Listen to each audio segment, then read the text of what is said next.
Welcome back to the channel.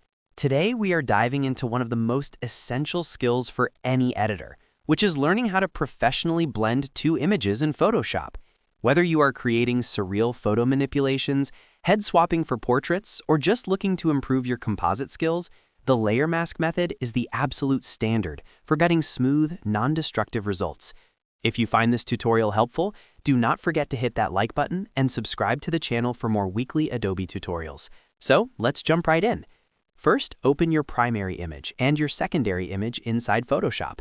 You want to make sure both files are accessible.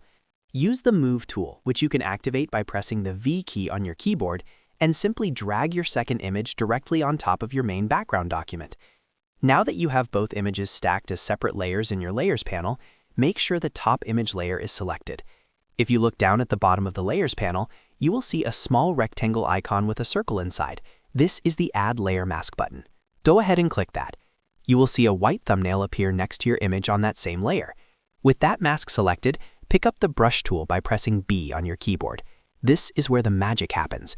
You want to ensure you have a soft-edged brush selected and set the hardness to 0% for the best transition.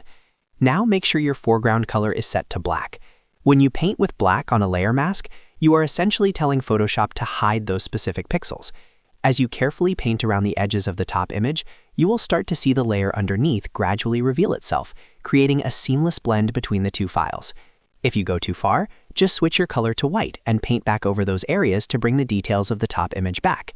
It is a completely non-destructive process, meaning you can adjust it as many times as you need without losing any quality.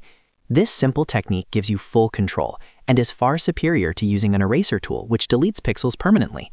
Keep refining your edges until the blend looks natural and perfectly integrated.